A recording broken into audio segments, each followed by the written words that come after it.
அனைவருக்கும் வணக்கம். சற்றுமுன் வெளியான முக்கிய அறிவிப்புமிடி மக்களே பாதுகாப்பாக இருங்கள், மீண்டும் கொட்டி தீர்க்க போகும் கனமழை, மீண்டும் பள்ளி கல்லூரிகளுக்கு விடுமுறை.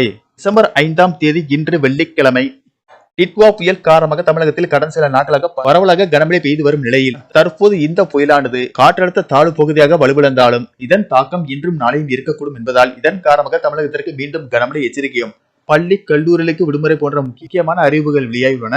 இதை பத்தி விரிவாக வீடியோல பார்க்கிறோம். வீடியோவை கடைசி வரைக்கும் முழுமையாக பாருங்க. வீடியோக்குள்ள போறதுக்கு முன்னாடி இந்த வீடியோக்கு ஒரு லைக் பட்டனை பிரஸ் பண்ணிக்கோங்க. இப்பதான் அந்த சேனலுக்கு ஃபர்ஸ்ட் டைம் இருக்கீங்கன்னா சப்ஸ்கிரைப் பட்டனை பிரஸ் பண்ணிக்கோங்க. கூடவே பெல் ஐகான் பட்டனை பிரஸ் பண்ணிக்கோங்க.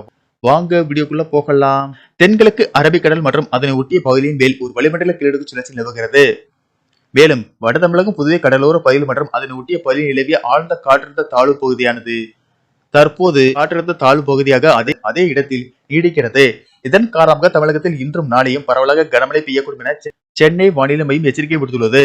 அதன்படி இன்று தமிழகத்தில் ஒரு சில இடங்களிலும் புதுவை மற்றும் காரைக்கால் பகுதிகளிலும் இடி மின்னலுடன் கூடிய லேசானது முதல் மிதமான மழை பெய்யக்கூடும். குறிப்பாக இன்று தூத்துக்குடி, திருநெல்வேலி, தென்காசி மாவட்டங்களில் ஓரிரு இடங்களில் கனமழை பெய்யக்கூடும் என்றும் சென்னை, செங்கல்பட்டு, காஞ்சிபுரம், திருவள்ளூர், அரியலூர், கோயம்புத்தூர், கடலூர், கள்ளக்குறிச்சி, சிவகங்கை, தஞ்சாவூர், திருவாரூர், விழுப்புரம், கன்னியாகுமரி, மயிலாடுதுறை, நாகப்பட்டினம், புதுக்கோட்டை, ராமநாதபுரம், ராணிப்பேட்டை, சேலம், நீலகிரி, திருவண்ணாமலை, வேலூர், புதுச்சேரி மற்றும் காரைக்கால் ஆகிய மாவட்டங்களில் மிதமான மழை பெய்யக்கூடும்.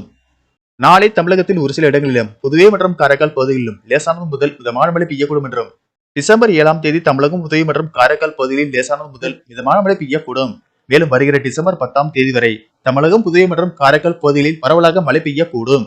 சென்னை மற்றும் புறநகர் பகுதிகளை பொறுத்தவரை வானம் ஓரளவு மேகமூட்டத்துடன் காணப்படும் என்றும் நகரின் ஒரு சில பகுதிகளில் இடி மின்னலுடன் கூடிய லேசானது முதல் மிதமான மழை பெய்யக்கூடும். மேலும் கனமழை காரணமாக பள்ளி கல்லூரிகளுக்கு விடுமுறை விடப்பட்டு வரும் நிலையில் இன்று கனமழைக்கு வாய்ப்புள்ள மாவட்டங்களான தூத்துக்குடி, திருநெல்வேலி, தென்காசி, திருவள்ளூர், சென்னை, செங்கல்பட்டு, காஞ்சிபுரம், விழுப்புரம், நீலகிரி, கோவை, புதுச்சேரி மற்றும் காரைக்கால் ஆகிய மாவட்டங்களில் மழைக்கு வாய்ப்புள்ளதால் மழையின் தீவிரத்தை பொறுத்து அந்தந்த மாவட்ட ஆட்சியர்கள் பள்ளி கல்லூரிகளுக்கான விடுமுறை அறிவிப்பை இன்னும் சற்று நேரத்தில் அறிவிப்பார்கள் என்று கூறப்படுகிறது. மீனவர்களுக்கான எச்சரிக்கையின்படி லட்சத்தீவு பகுதிகள் மற்றும் கேரள கடலோர பகுதிகளுக்கு அப்பால் உள்ள தென்கிழக்கு அரபிக்கடல் பகுதிகளில் சூறாவளி காற்று மணிக்கு 55 கிலோமீட்டர் வேகத்தில் வீசக்கூடும் என்பதால் மீனவர்கள் அந்த பகுதிகளுக்கு செல்ல வேண்டாம் என்று அறிவுறுத்தப்படுகிறார்கள்.